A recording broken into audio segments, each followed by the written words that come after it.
I know what I want to achieve, and I just follow my own goal setting framework, which is like big goal, make it smart, work backwards, and that's it. And I have action things. What are the obstacles that I'm going to come up against in this? Okay, well, someone might tell me no. Someone might say that's not going to work. How do we work around it? What's the solution? Because if someone says no to me, if I don't have like a contingency plan, I'll like go into a hole for a few days. I'm like, I don't know what to do anymore, blah, blah, blah. So I know that that happens. So I put contingency plans in place. Hello and welcome to Polyweb. I'm your host, Sara Landi Tortoli, and my guest today is Emily Rose Dallara. Emily is the host of the Web3 and Thrive Podcast. She's a business coach and the founder of Payant, a crypto payment solution that helps freelancers and contractors to get paid on time. With Emily, we talk about how to build a startup in Web3 and how to manage multiple projects without getting a burnout. So please enjoy this conversation with Emily Rose Dallara.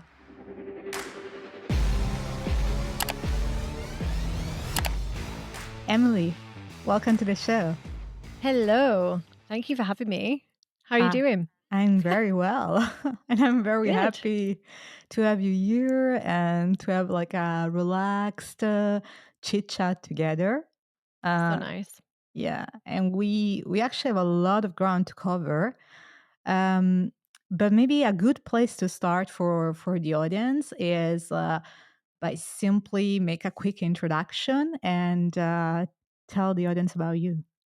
Yeah. So actually, today I'm in my new recording booth that we've built. It's DIY. It's not finished yet, so it just looks a bit plain and boring, but we're getting new walls put in. So I'm Emily Rose Dallara, and I have been in the Web3 space for the last 7 years as a marketing director. And I left the corporate side of Web3 and like working with companies when I realized it was no longer serving me anymore. I felt like I was burnt out, I was stuck, I felt like I had no idea what I was meant to be doing anymore. And so I took a break, took time out, and I started a podcast myself called Web3 and Thrive. And the purpose of this podcast was really to help other people thrive in Web3 and kind of help me tell the story of how I got into the space, how other people could benefit from being here, and really acknowledging how hard it is. And so I provide all the strategies and tips and tools that they can use to thrive in Web3. And as part of that journey, I requalified as a coach. And now I coach primarily women, but also men in Web3 and tech through overwhelm, through imposter syndrome, and really help them to get a balance in their life that feels right for them. Of course, balance isn't a thing for everybody. Like you can't always have a 50-50, but we find something that works for them and really prevent them from going into a burnout, because a lot of the people who come to me are really like completely stuck. They don't know what to do next. They don't even know if they want to stay in Web3 anymore. They don't know if they want to do this big job anymore. And we kind of work through it all and help them find solutions. That's interesting. What are the main problems that the people that you coach have? And is there something that it's particular to Web3 that require a diverse type of coaching? So another type of coaching compared to a normal business coach? Yes. So as you know, Web3 is a beast, and working in this space is quite difficult. I mean, it's similar to the tech industry, but people come to me with complete overwhelm. They don't know where to start with their work. They don't know how to set boundaries. They don't know how to say no to people. They are so they feel so lacking when it comes to skill set, even though they've got maybe like 10 years of experience, that they go and do course after course after course, hoping that they'll feel good enough. But of course, they never do, because feeling good enough is really self work versus external work. And so they come to me totally burnt out, or they come to me with like this feeling of, what am I doing with my life? Like, why am I even doing this? I've lost all interest in my job. I'm checking my texts at night. I'm checking my texts first thing in the morning. I can't turn off my notifications. Like all these things that happen when you're working nonstop in Web3. And it is similar to the tech industry, but what my clients say to me actually is, I'm really glad you're specific to Web3 because you understand exactly the things I'm going through. Like, for example, one of my clients came to me the other day and said, "Oh, I'm talking to this layer one and blah, blah, blah." And I'm like, "Are you sure you want to work for a layer one? Like marketing to developers?" Like, so I think other coaches might not understand what it means to be a woman or a leader in Web3. Yeah, absolutely. It's a pretty complex environment that require a lot of education to be in.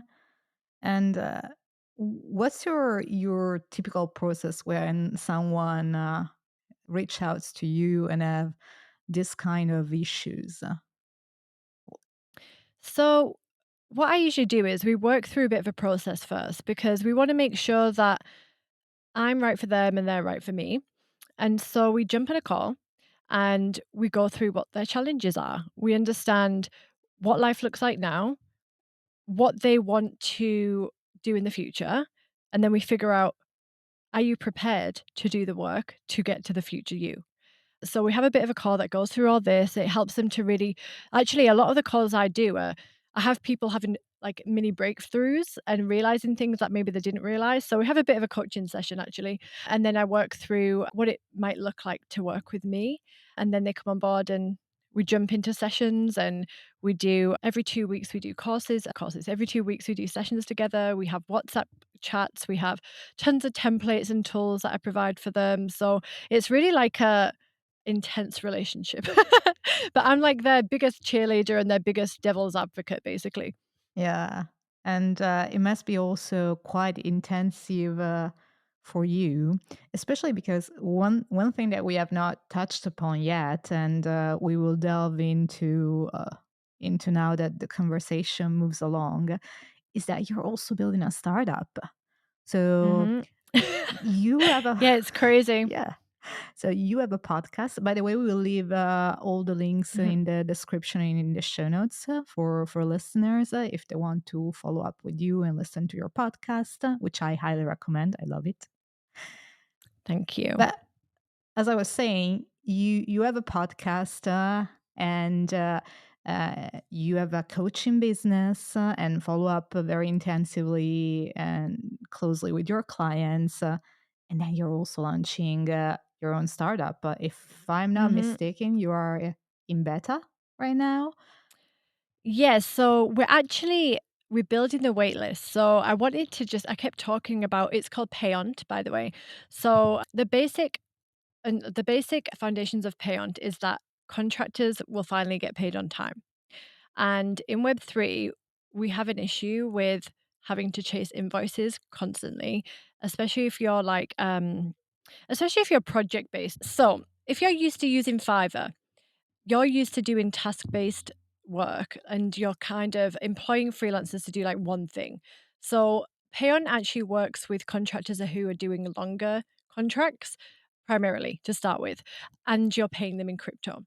And so as a client, you struggle to find freelancers or contractors that you trust, right? If you haven't got a referral, you want to be able to pay for something and accept that you'll get what you paid for, right? And then on the opposite side, you've got the contractors who want to do work and get paid for it and know that they're going to get paid for it. And at the moment, that gap is still open. Like nobody's closed that gap. No one's thought, how can we guarantee payment in crypto? There's many different escrow solutions in Web 2.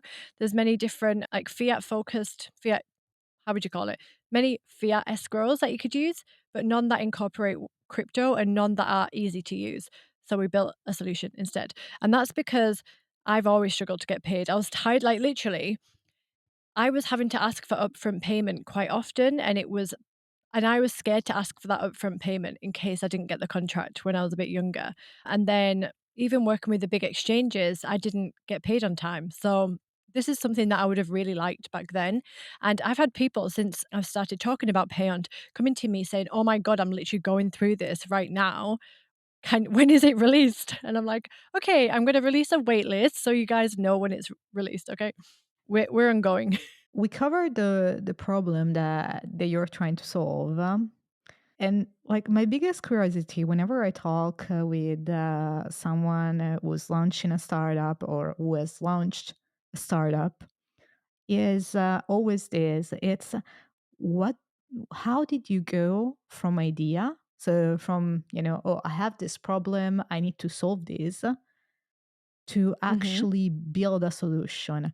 And more specifically, for people who are interested in kind of following the same path, what were the very first steps that you took?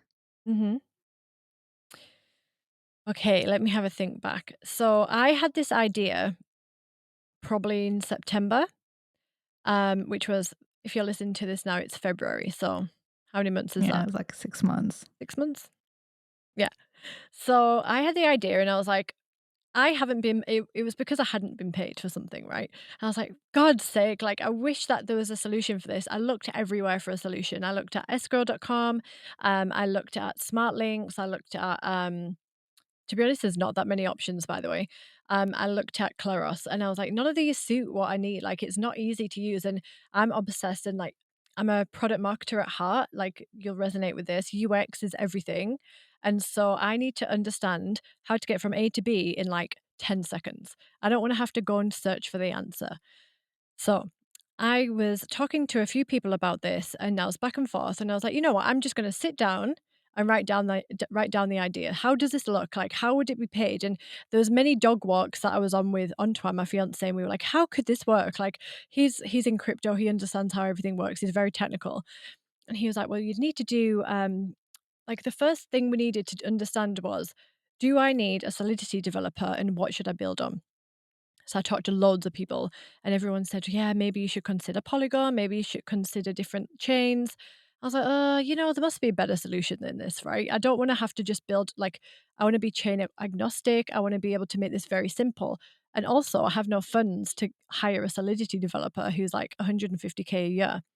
Not right now. So I spoke to a guy that I know called David Atkinson. He's built HoloChain. I don't know if you guys are familiar with him. And he's built many other different platforms. And he has something called he's renamed it now. It's called Rangency, so like Rain Agency.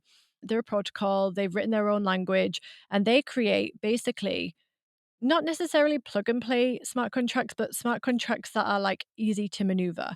So they built an escrow smart contract already that was just if you imagine it like here's the code. Now you can add on as much stuff as you want or as little stuff as you want. You can put it on each, like you could use it for vesting, for example. So, if you've got token equity, and you need to pay investors, you could use that contract for that. So it's like very easy to manipulate. And so I said, I've got this idea. Do you think I could use this contract or this code for it? And they said, yeah, no worries. Like you can condition it however you want. So I basically made like a custom smart contract with them. And I hired a back-end developer who understood the language and could write Rain. And then I hired a front-end developer and I was like, "Oh, it's and I got them to, like, explain everything to me because I didn't understand anything. Like, I said, "What do you mean conditional? Like, how does this work? Like, draw me a diagram. I have no fucking idea what you're talking about." So everyone was sending me diagrams. I was like, "I don't understand any of this terminology, but how does somebody get their USDC into this?" So they had to talk me through everything. And then I said, "You know what? I need help with this. I can't manage this and my coaching and the podcast. I as much as it was still in idea stage and it was kind of being the contracts were being built, I just couldn't manage the developers like myself. So I said to my fiance, "Do you want to co-found this? Like, do you want to be part of this as well? Because I know you love managing developers." That's his thing. And he said, "Yeah, I'd love to." So I brought him on board, so I didn't do it on my own. And then he was like, "You need to get these developers or you need to get on top of them right now because this is so messy." I was like, "Okay, come and help me, please." So he sat down, he got them all into shape. He had weekly meetings, he had roadmaps, he has Asana, like everything is going very well. So he got the development moving forward. So then I could think, okay, how does this look, right? How do I want this design? So I did I did the branding myself, AI, obviously, and then I'm gonna go and rebrand at some point. So I did that, and then I was like, okay, now I need to like validate this idea and start talking to people because I was scared to talk to people in case they thought I was like mental. And they're like, no one's gonna buy your idea. So I'd already validated pretty much. Like I knew that this would work. And actually it was very low risk. Like it's not hugely expensive. I had money that I would either invest in my investment portfolio or I could put it into a business and see if it worked or not. It's the same risk. So I thought, fuck it, I'll go this direction and I'll go and put it into development and see if it works or not, right? So for me, it's a very low risk. I'm not, if it fails, I'll be upset, obviously, like you always are if something fails, but it's a great learning curve and I haven't sunk a ton of capital into it. Do you mind give us a ballpark, more or less, if they want to build something with a Yeah, software backend engineer, a front-end engineer, and like another co-founder, how much they need to yeah. invest? So I was lucky because Antoine is also able to design all the wireframes and the basic UI. So I didn't have to pay for a developer, which is usually a cost that you would accrue, that you would, what's the word? That you would usually have. That And works. English went out of my brain. Yeah. And so it's been around 5,000 euros at least to start with. I think, yeah, around 5,000 at this moment in time, which is for me very doable. And so it all depends on how you invest in yourself. Like, I'm very big on investing in myself and in the business. So, for me, it was, like, an easy decision to make. So you invest in development, and then you decide to put this deck, to create this deck. Yes. So, I was like, "Okay, I've already kind of written the plan. I've written down the revenue models. I understand how we're gonna make money. Now I need to get it into a deck and, like, start sending it to people who've actually raised money, right? And who've actually built businesses because I surround myself by successful people. I don't ever wanna be in a situation where I'm not growing, so I wanna be challenged all the time. And so I have a great network of these people, so I sent them my deck and said, "Here's the idea. What do you think? Like, do you think I could raise money for this idea?" And they're like, "Oh my god, you need to do this." I was like, "Okay, cool." And actually, I spoke to the guy who let me build using his smart contract, and the fact that he said yes is a big thing because I give him loads of ideas all the time, and he's like, "Okay, yeah, cool, Emily, nice one." This one, he was like, "You should definitely build this." So I got a lot of validation, and then I started talking to freelancers and contractors in my network, and they were like, "This would have been brilliant." We've actually, like, I think 3 or 4 of them had recently had this current issue. For listeners, how did you conduct this validation? Like, was it a user interviews? Like, give us a bit more of details on how can also someone that is interested in building his or her own startup, right? Mhm. Go about this validation phase. Yes. What do they need to do?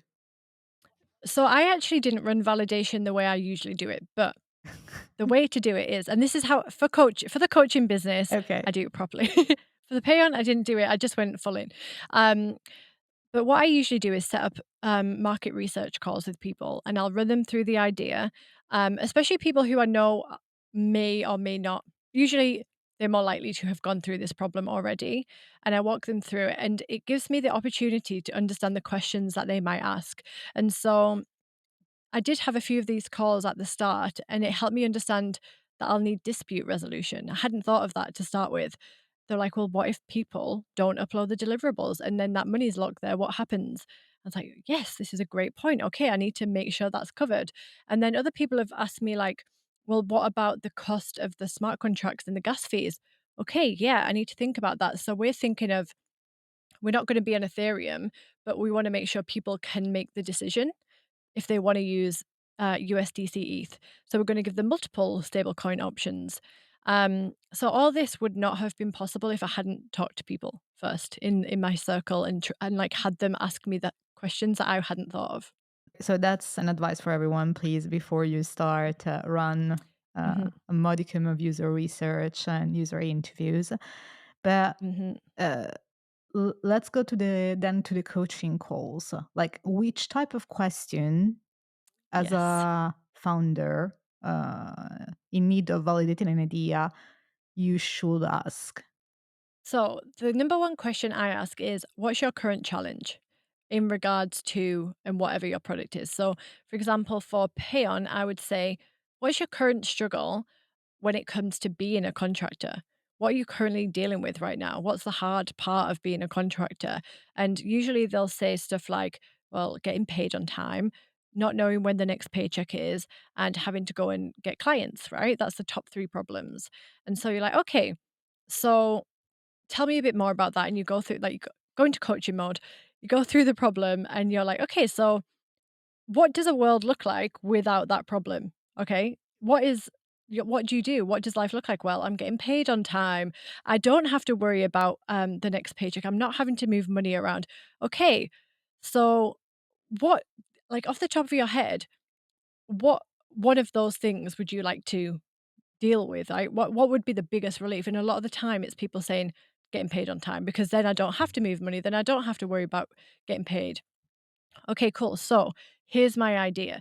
This is what I want to do to help solve that problem for you, and help you feel less anxious about getting paid. And I go through it and I'm like, what do you think about it? And they say, sounds like a great idea, or sounds like a shit idea. Like, it depends what they think, right? Okay, so these are the features I'm going to include. Tell me, am I missing anything? Is there anything that you think should be on there that's not? And then I go through the features. Okay, cool. So these features, how do you think you benefit from them? So I go through it, like, it takes time. And then I say, okay, this is a pricing structure that I think I'm going to do. How does that resonate? Like, does that make sense? This is how I've come to the pricing, right? This is how the research I've done. Does it make sense? And they're like, yes or no. How long does it take? Like one of these interviews? About 45 minutes usually.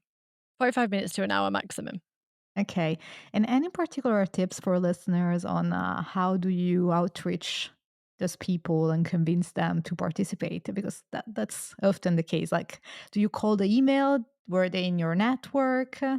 Yeah, keep it in the network. So I start with people I already know. So I think, who do I know who works for themselves, who's got their own business, who's a contractor? Okay. I contact them, I give them a message, I'll drop them a DM, right? And then if I need more people, usually that's enough. Usually you do know more people than you realize. And then if that's not enough, I'll do a post like I did for my coaching. I had a new coaching offer I wanted to validate.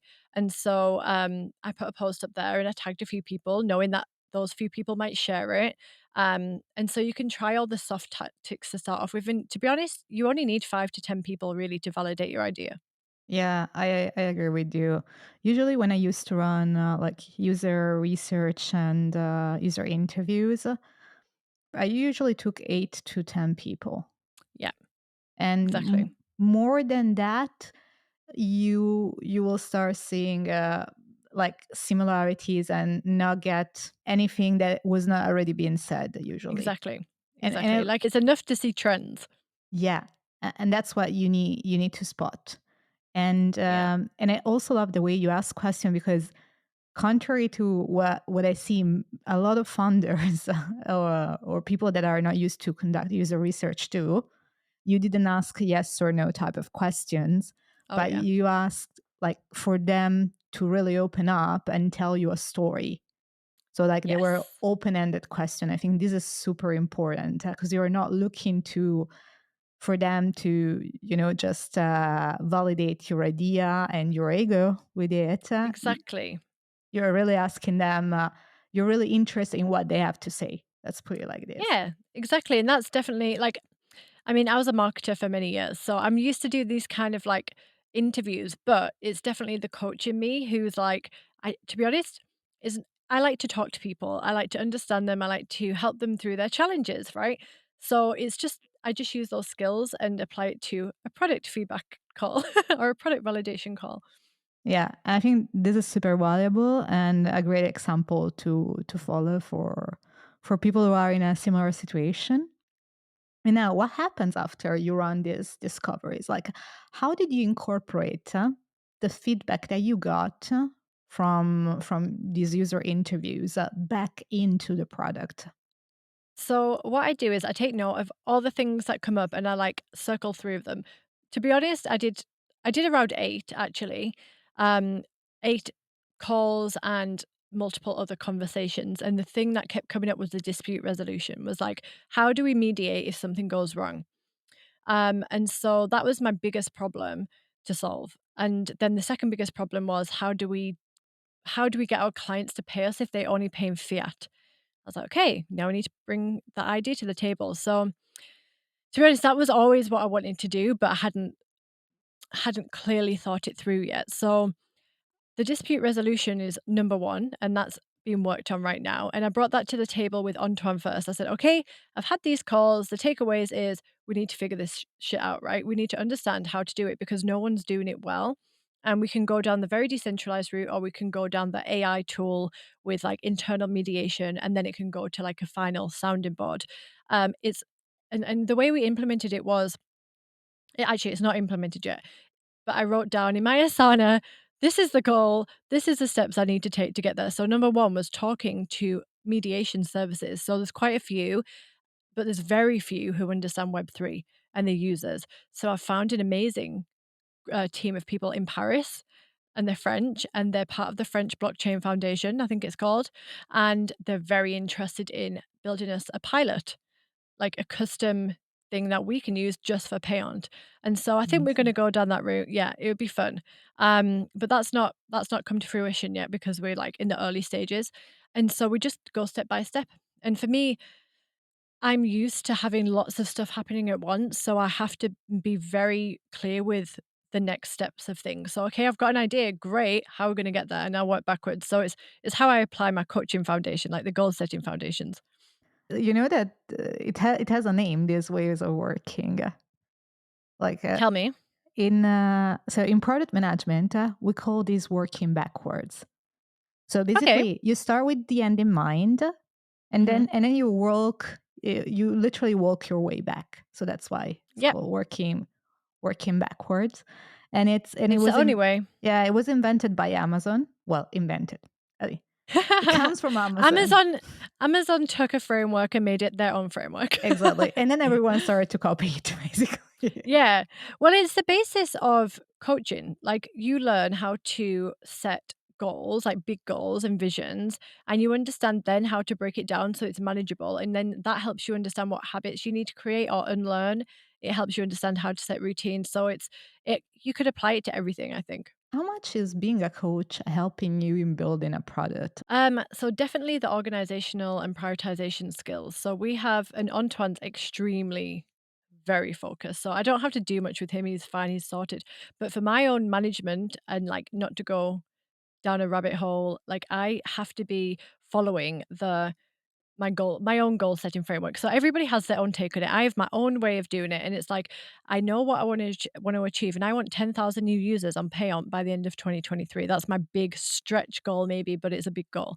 Okay, so then I get it all into Asana and I just follow my own goal setting framework, which is like big goal, make it smart, work backwards, and that's it. And I have action things. I'm like, okay, what are the obstacles that I'm going to come up against in this? Okay, well, someone might tell me no. Someone might say that's not going to work. How do we work around it? What's the solution? Because I have a tendency to like, if someone says no to me, or if like someone, like if something goes really wrong, if I don't have, like, a contingency plan, I'll, like, go into a hole for a few days. I'm like, "I don't know what to do anymore, blah, blah, blah."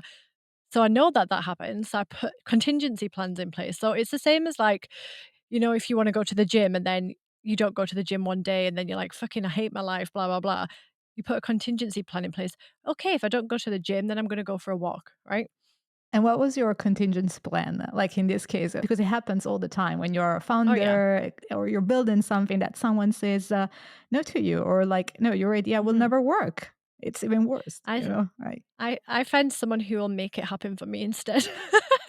So, like, my developers say no to me all the time, and I just know there's this like, I'm so passionate about making this work that I know that someone has the solution, right? So I'll say, "Okay, so you've told me" like, the contingency plan is go and sit back, like, don't get pulled into the emotions of the no. Time to take stock. Okay, here are all the options. Okay. Like it's a bit more difficult actually for a contingency plan for this specific topic, but it's more like I can go and research and find another solution. It's like there's another solution, it's a contingency plan. Okay, so it's persistence. Yes. Oh, wait, Yeah, persistence. persistence is the key.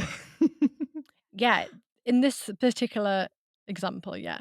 Because like the other day, my developers told me, actually my developers went and built on Polygon without telling me. And I was like, "But I want to build on Ethereum because Like, I need USDC, right? On Ethereum, not Polygon USDC. Well, it's gonna be really expensive to deploy the smart contracts, and I'm like, "You need to tell me if it's gonna be really expensive to deploy the smart contracts, not just build on Polygon, okay?" And so I got really angry in that moment, and I was like, "Wait, maybe that's my problem. Like, maybe I don't know how to communicate well enough to these developers, and maybe Ontran needs to learn to be on top of these developers more because I'm not managing the developers as much as Antoine is. So I need to maybe express better to Antoine what I expect, and then so he can manage the developers better." So it was a lot of introvert in is it that right? Yeah, intro thinking, introspective work. Yeah. One thing that um, we do when we work with developers in product management is that whenever we write something for them to do, so we write user stories for Mhm. them to do. So as a user, da da da da da, I want dot dot Yeah. dot so that dot dot dot. And then what people don't know most of the time is that alongside this user story, we write acceptance criteria. Okay, this will be good to know. So acceptance criteria are answer the questions. This story can be closed or this ticket can be closed when the following are completed. Okay. Yeah. Or when the whatever you code respect the following Mhm. criteria. So Nice. in This that is case, great. for example, would have been the smart contract needs to be deployed on Ethereum Yeah. or needs to be deployed also on Ethereum and in those other chains, like and whatever else you want. So this is what we do usually. This is great. Yeah, I learned user stories when I was with Coin Japan. They're an exchange. They were called Liquid for the global side, but they were a really big exchange at the time in Southeast Asia. And the head of product taught me how to write user stories because I basically, when I came in, I came on as a product marketing specialist, and then moved into the head of global marketing role because we had to fire a lot of people. I was basically like a stealth person, and I was meant to be, like, in there auditing people, basically. And so when I came into the role of head of global marketing, I was like, "I need to learn how to get this shit done." And the head of product was like, "You need to write user stories." So I learned them and I loved it. But the acceptance part is good because it's really like goal setting. How do you like, I always tell people when you're setting goals, what's the success criteria? So it's basically the same, isn't it? Yeah, it's the same. It's Mhm, like the condition that it needs to satisfy, basically, to be mhm. closed. This is great. Yeah. Okay, So I'm gonna go through my Asana tickets today. write all acceptance criteria everywhere so that you don't have any more In in surprises. in capital bold writing, like, "This has to be done if this is finished, okay? Yeah. Please." Yeah, and sometimes you really need to be careful because if somehow you forget something to write down in the Mhm. acceptance criteria, then it does not get done. That's like the Yeah, problem. yeah, and, developers are like artists, so it's like you have to be careful how you manage what you say. But, like, that's where the coaching comes in, right? I am a like, not having a big head or anything, but I'm a good leader, and that's always a good trait and a strength of mine that I've carried through my career, which is why I help other people become better leaders as well. And so this helps me when I'm having a really hard time with managing developers or understanding how to manage developers. It's like having compassion for them and knowing they know what they're meant to be doing, right? But if I'm gonna give them, like, it's like giving them the wrong ingredients and then, like, being upset that the outcome is wrong, right? So if I tell them to go and make carrot juice, but I'm giving them tomatoes, they're gonna make tomato juice, right? So I have to understand as a compassionate leader that it's up to me to be very clear on what I want. What does make a good leader? Compassion. Being a compassionate person and working on your emotional intelligence. So being a leader in Web3 is very difficult because you're put into very volatile situations. And so you have to learn how to manage your own emotions and manage people around you. So, and I did a podcast episode about this, but the types of personalities of founders and leaders who are in the Web3 space. And so you have a lot of visionaries who found big companies, and you also have a lot of young people who have founded big companies and just got loads of money all of a sudden, and they've never had this time to learn how to be a boss and how to be a leader. And so you see a lot of turnover when it comes to staff, especially in the companies that are scaling up. And so when I used to join companies, there was a lot of processes that were missing. And so it was impossible for the team to understand what they were doing. And a lot of them were like overworking themselves. And they were constantly looking for leadership, constantly looking for guidance, constantly looking for someone to say, you're doing okay, right? You're doing the right thing. So when I've ever come into a company, it's always, how are the team doing, right? Forget everything else. How are the people? What are their skill sets? Are they actually doing stuff that they like to do? And are they strong at it? A lot of the time, you'll find some people are working on things that they're shit at and they know they're shit at, but they're trying to do it because they're worried that they're going to lose their jobs if they don't do it. So it's like the biggest skill as a leader is understanding where to place people, right? So I still advise for 2 different companies, very, very, very, very part-time basis, like 1, 2 hours a week, and my job for them is basically to help them understand their team and help them to put processes in place so their team are optimized and that they're doing the thing that makes them happy and fulfills them and that they're really good at. And if there are spots that they're not good at, how can we upskill them instead of rehiring? Like, it's constantly focused on, like, retaining people. And so as a team leader, you need to be able to understand how to do that. You need to understand processes, understand how to get the most out of your team, have compassion. What else would I say makes a good leader? And being able to be the buffer, like the umbrella. So everything that's going on up here, you deal with it. It doesn't go into your team because the last thing you want is the team to be demotivated and feel devalued. So it's up to you to take the bullshit and also have the ability to take that bullshit when necessary and understand that it's nothing personal ever.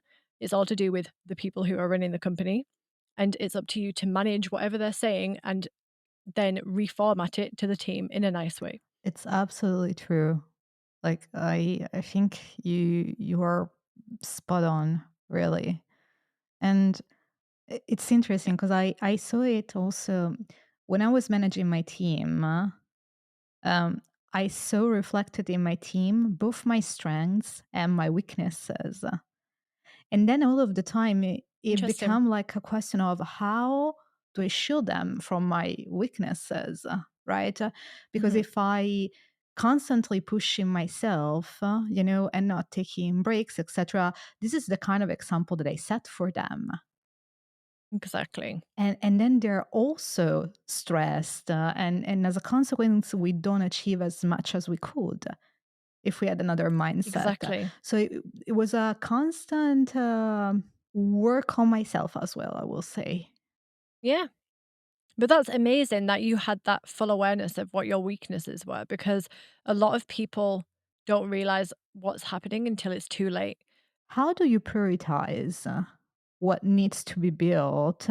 What makes you say, okay, this goes first, this goes second, and so, Mhm. or these we are not going to do instead?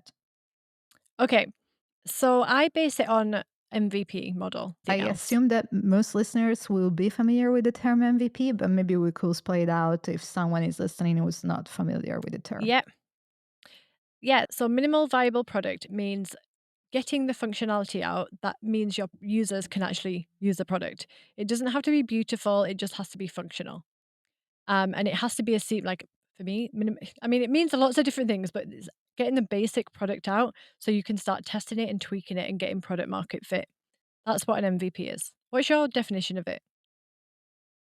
The minimum the minimum thing that you can do Mhm. to test your idea without Yeah. being a full blown thing or spending too much time in development, because there is a high chance that even if you have talked with many people and you run a thorough validation, when you go from would you be willing to pay, or like and actually start people to paying for something that Yeah. that might not do it. And therefore, it Yeah. means That's that true. you're not probably solving the right problem or not in the right way, also. Yeah. Exactly. So that's kind of the basis of what we put out there. And then we have a roadmap. So it's an internal roadmap at the moment, but we're going to start fundraising for pre-seed. So it's going to be we'll probably put that in the deck as well and start talking about it a bit more.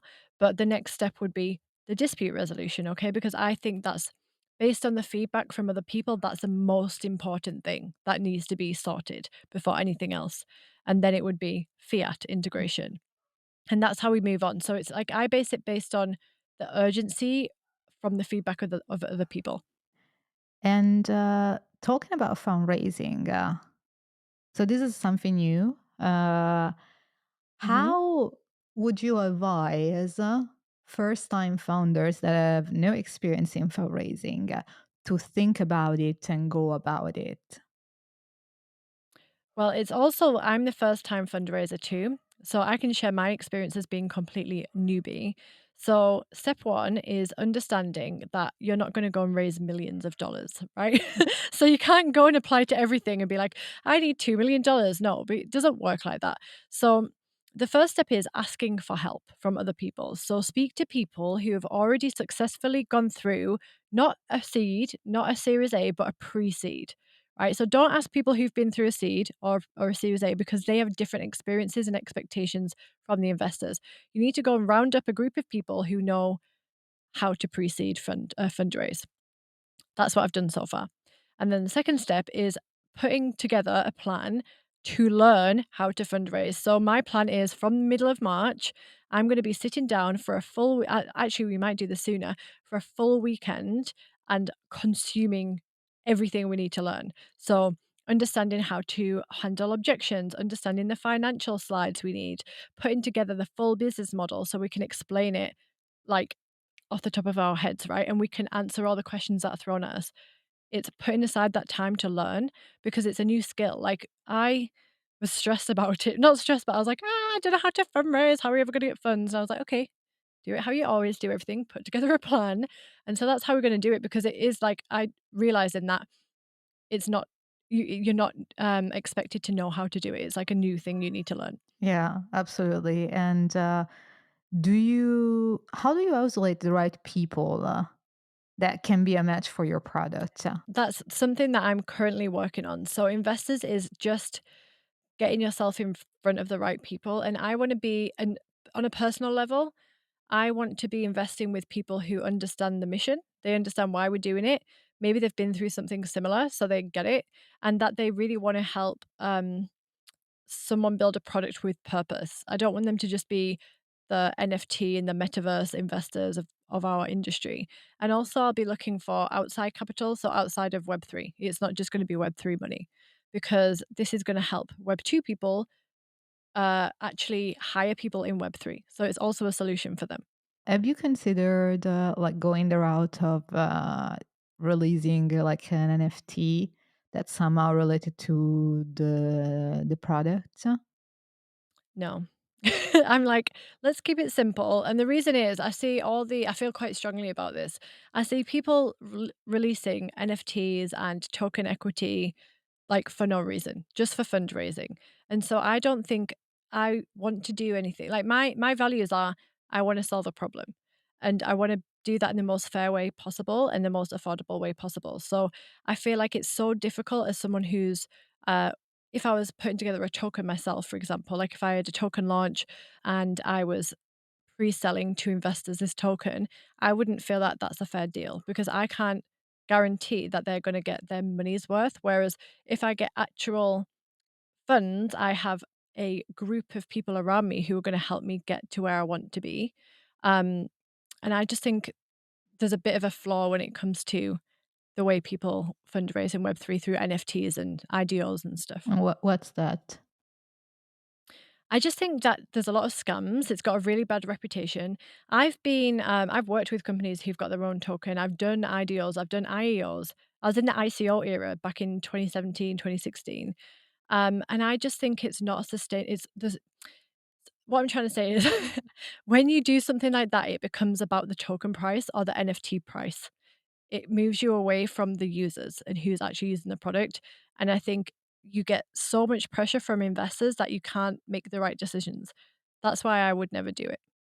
I feel that this is an interesting point to consider, and I think you're right. To be honest, I saw this happen that it's like, token holder are like VCs. They want return Hmm. on their investment, on their money, and what they see. It Yeah. takes time to build a product, and VC are used to wait years even to see a return. And Yes. the way they see a return is, well, if the company does really, really well and it We've got IPOs, shares. or Hmm. if there is an exit, right? And they're willing to wait for Yes. years because they are trained, they are specialized in these.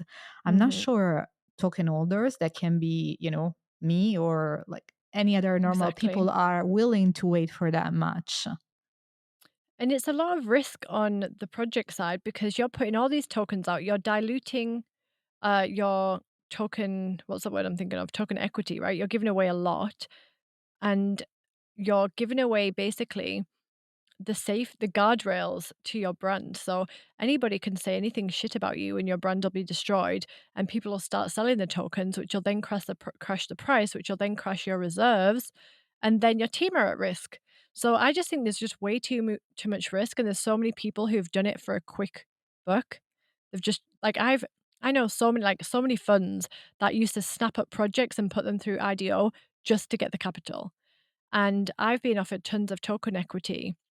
Back in the day, all like, you might have come across the same thing. When you were getting a job in Web3 as a director or a CMO, for example, you would be offered token equity, and I soon learned really quickly that it's worthless, right? You're not necessarily gonna get that back.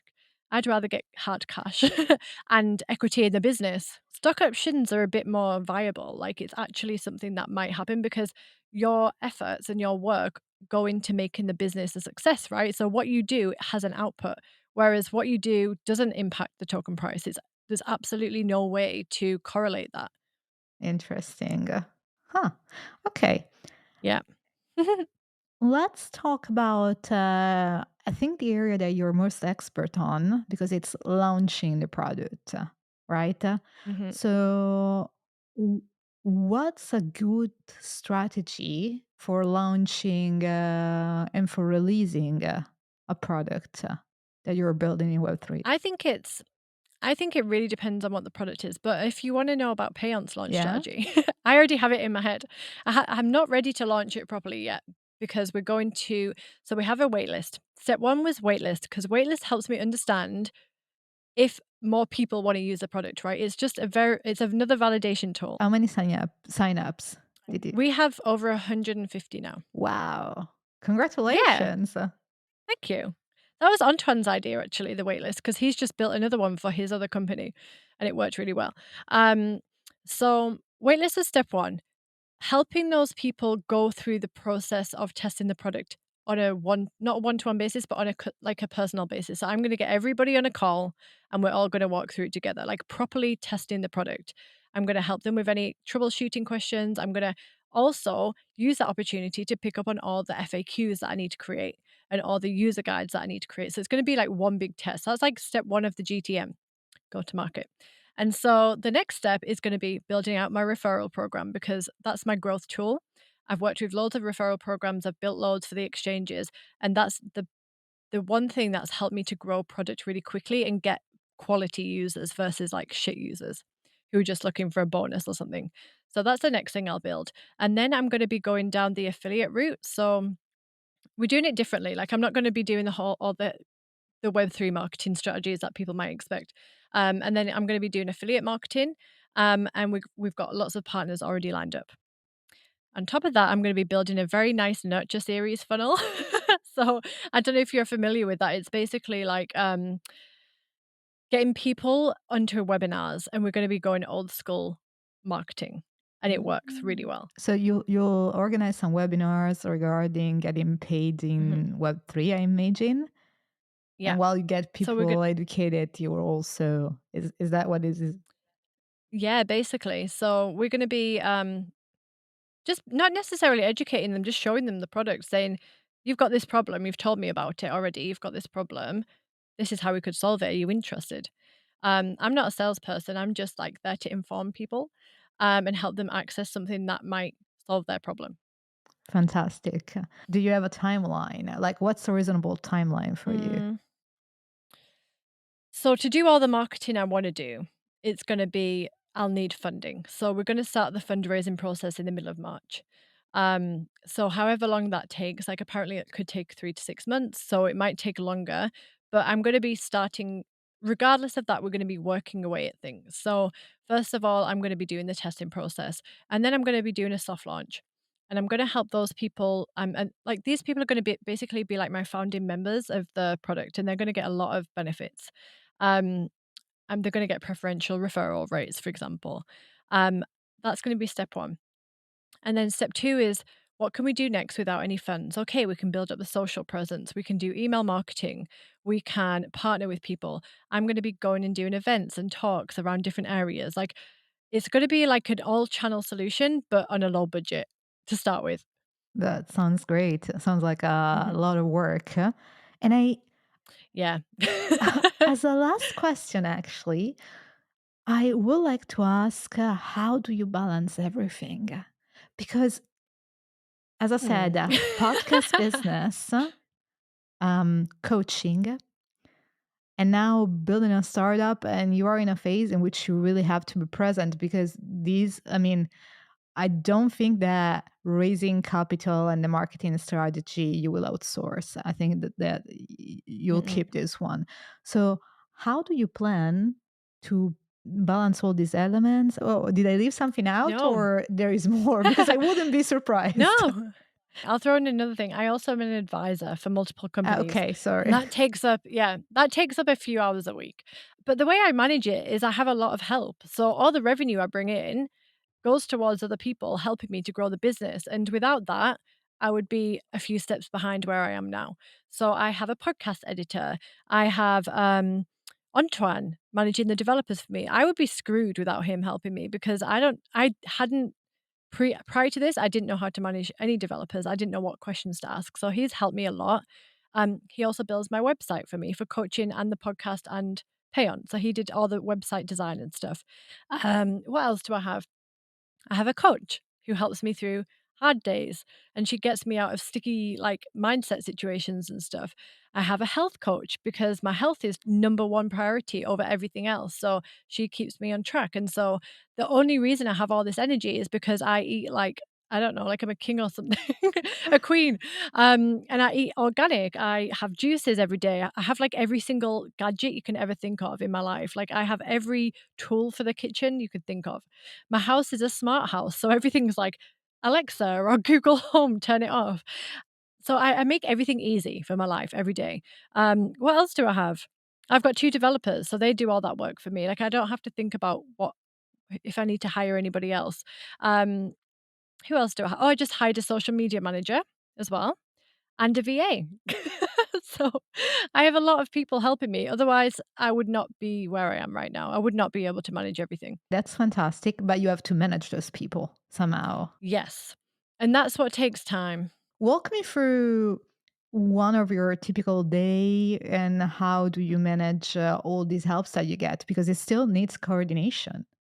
Yeah, so I don't work on Payant every day. So Thursday mornings is when I do Payant. The rest of the time, Antoine's doing it. And I say to Antoine, because we're also getting married, like we're in a partnership, we can't talk about work all the time, right? It's not healthy. So he says, I've got an idea about Payant. And I'm like, wait a minute, tell me that in a meeting about Payant. Write it down. Let's not talk about it now because I'm doing this. I've got other things to work on right now. So we've got a really good, it's all about communication, I would say. For the developers, we have processes in place and we've said to them, we use Asana. This is what tickets look like. We have a weekly call. This is what we expect from you. These are deadlines. Like, and sometimes I override Antoine, which is probably bad, but I'll text a developer saying, uh, we needed this by this time. Why is it not done yet, please? Thank you. Like, so that's how I manage pay on side. But when it comes to social media, they manage me really. So the social media manager, she hasn't started. She's starting in the first week of March, but she's already doing all the preparation for me. She says, "I need you to do this, this, and this, and I'll need it by this time." Like, brilliant! I'm going to sit down and do it all for you. So they manage me. A VA I just hired today actually for a few hours a week, and it's up to me. I now need to go and sit down and think, okay, what is the most important thing that she can do for me right now that's going to help me move forward with the goals? And I have like a big sheet behind my monitor that has all my goals. It has all the goals and it has the full action plan and it has all the deadlines. And under the action plans, it has all the small tasks, right? I've got a big thing. And so I'm like, okay, I need the help specifically with this. Okay, she's going to go do that. And so it's a strategic thing. Like I have to go through everything. Like my editor, I'll say to him, okay, I'm going to record 2 podcasts. I'm going to send it to you. I need this one by this date and one by this date. So I'm very processed oriented. And that's how I manage these people. Interesting. Do you have like a special tool where you manage these people, a central repository, um, or anything that you can no. recommend? So Asana for Payant, so everything's in there, specifically when it comes to development, because everything does need to be in one place. So that's where we manage Payant. Everything that I do is in Asana, and everything Antoine does is in Asana. But when it comes to my business, I have my own Asana. But to be honest, I live it by this board that's behind my monitor. Like that's my to-do list. Um, but I also have WhatsApp groups and stuff. So I manage everything in WhatsApp. But to be honest, I'm at a point where I think I need to get something else because I have new clients coming on board. I need to set up a system for that. I need to automate it because I realize that for every new client, it's taken me like an hour to get them all set up. Like when it comes to a coaching client and get their contracts, get their payments, get their WhatsApp group set up and all that kind of stuff. It's a lot of things. So I'm at the point where I need to learn how to build new processes to grow. Yeah, it's always a challenge and you always have to scale Mhm. it. Any tips of where to find those people that Oh, helps you? yeah. So this is a big challenge. Like, so when it came to hiring developers, that's always a challenge because I always trust people more when they've been recommended to me. So my developers are both recommended from people that I trust. So it was a struggle to start with, but now I found them and I'm happy with them. But I did have one developer who I had to let go because it just was not working, like too junior, I would say. And that's to do with me not knowing what to look for. So then from then on, I was like, okay, I'm only going to go with people who are recommended to me. Luckily, I have a network. But if I didn't have a network, then I'd probably go to somewhere like Upwork or Fiverr, maybe not Fiverr, but more Upwork, and work with someone from there and test them. And like I would always say for developers, have a trial period because you never know what their ability is, especially if you're not technical. So that was for developers. Social media manager, my coach referred her to me. She refers everyone to me. It's amazing. Um, Editor Lauren Ingram, who's got Women of Web3 Yeah, podcast. yeah, She, listen to I it. have her. We share her editor. Alex is amazing. So it's all referrals, I would say. Well, okay, that's always a good place to start. Yeah. Yes.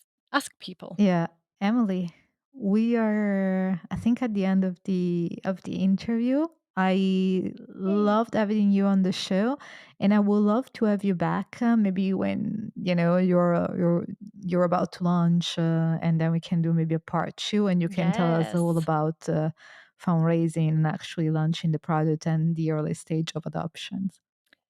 That would be amazing. And then my sound booth will be decorated and it won't look like I'm in a padded cell. Thank you, Emily, for being here. And Thank you so much. and for all the listeners, we'll see you on the next episode. Bye. That's all from today's episode. Thank you so much for watching or listening. If you find this episode valuable, you can subscribe to our YouTube channel or to the Polyweb podcast on Spotify, Apple, or your favorite podcast app. It will be fantastic if you could leave us a rating, a review, or a comment, as this really helps other listeners find the show.